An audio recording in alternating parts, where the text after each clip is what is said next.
मित्रों, आज हम देश के प्रधानमंत्री, यशस्वी प्रधानमंत्री मोदी जी के विषय में चर्चा करना चाहेंगे। इसके पहले बहुत से ज्योतिषियों ने बड़ी लंबी लंबी बातें कही थी। कोई कह रहा था 392 सीट आएगी, कोई कह रहा था 400 आएगी, और मैंने तो 19 में ही भविष्यवाणी कर दी थी। लोग मेरी नकल करके कह रहे हैं, जितने भी संत समाज के लोग हैं या जितने भी ज्योतिषी हैं, ये मेरी नकल करके कह रहे हैं। ऐसा एक हिमाचल के ज्योतिषी जी ने कहा। तो कौन किसकी नकल करता है ये तो अलग बात है, लेकिन मेरे विचार से जो मुझे कुंडली प्राप्त हुई है मोदी जी की, वो वृश्चिक लग्न की कुंडली है। तो वृश्चिक लग्न में मंगल बैठे हुए हैं और चंद्रमा भी साथ में है। तो वृश्चिक लग्न जल तत्व है और उस पर मंगल जो बैठे हुए हैं अपने घर के, वो अग्नि तत्व हैं। चंद्रमा जल तत्व हैं, वो भी साथ में बैठे हुए हैं।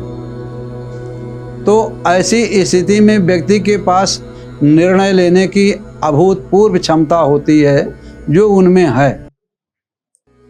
लेकिन है क्या कि इस समय जो वर्तमान में गोचर की स्थिति है, वो कुंभ में शनि बैठे हुए हैं। शनि न्याय के देवता हैं। तो अब शनि जो कुंभ में बैठे हुए हैं, वो तीसरी दृष्टि से शत्रु को देख रहे हैं और सप्तम दृष्टि से कार्य क्षेत्र को देख रहे हैं, दसम दृष्टि से लग्न को देख रहे हैं। तो शत्रु तो पराजित होंगे, क्योंकि शत्रु पर नीच दृष्टि शनि की है। और वहीं जो सप्तम पर देख रहे हैं, वो उनके शत्रु का घर है, सूर्य का घर है, जहां पर पहले से ही शुक्र और शनि बैठे हुए हैं।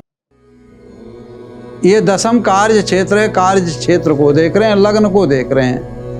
मतलब क्या हुआ कि जो सुख भाव में, जो परिवार में शनि बैठे हुए हैं और परिवार में शनि बैठ करके शत्रु का समन कर रहे हैं, अर्थात इनके ही पार्टी में बैठा हुआ कोई व्यक्ति या कई व्यक्ति ऐसे हैं जो बैठे तो परिवार में हैं, शत्रु का समन भी कर रहे हैं, लेकिन जहां राज्य सत्ता की बात आती है वहां भी उनकी दृष्टि है। अर्थात वो नहीं चाहते कि ये फिर से प्रधानमंत्री बने, और इसके लिए बाकायदे षड्यंत्र हुआ।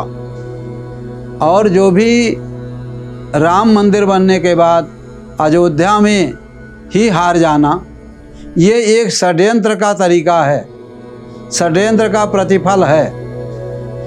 और चूंकि शनि न्याय के देवता हैं, परिवार में बैठे हैं, तो इनकी दृष्टि खराब है। तो दृष्टि खराब का मतलब कि इन्होंने शत्रु को देखा तो शत्रुओं का समन किया। लेकिन वहीं जब दसम स्थान को देख रहे हैं, तो दसम स्थान को भी प्रभावित करेंगे। अब ठीक है कि मिलीजुली सरकार बन रही है, कई घटक दल एक साथ हो गए हैं, या जो एनडीए की सरकार बन रही है, इसमें भी अब देखिए आगे जो 29 जून को शनि बकरी हो जाएंगे। तो परिवार में जो सब लोग मिल करके एक सत्ता को पाने के लिए प्रयास कर रहे हैं, उसी में परिवार में एक बकरी ग्रह शनि जो हो जाएंगे, वो शनि ग्रह बकरी होकर के जब उल्टी दृष्टि से देखेंगे, अर्थात 4th हाउस में बैठ करके सेकंड घर को देखेंगे और दसम घर को देखेंगे, सप्तम घर को देखेंगे।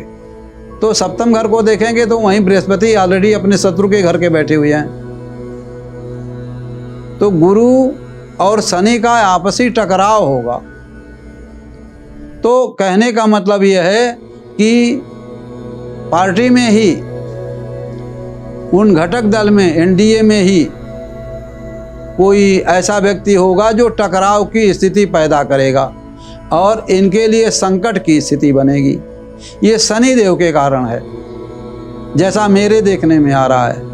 क्योंकि लोगों ने तो बहुत बड़े बड़े फलादेश किए, लेकिन जो मैं देख पा रहा हूँ मेरी दृष्टि से, ये जो कुदृष्टि होगी 29 जून के बाद, शनि की वक्र स्थिति 14 नवंबर तक होगी, इसमें काफ़ी परेशानियों का सामना करना पड़ेगा।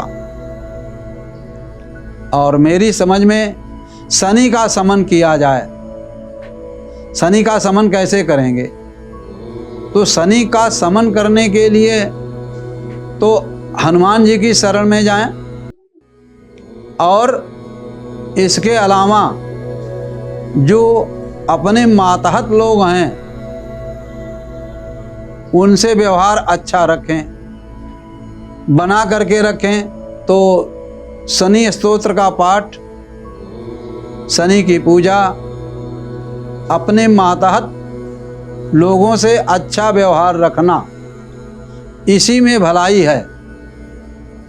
तो मित्रों, अभी तक के लिए इतना। आगे किसी दूसरे विषय पर चर्चा करेंगे दूसरे एपिसोड में। तब तक के लिए धन्यवाद। जय महाशक्ति।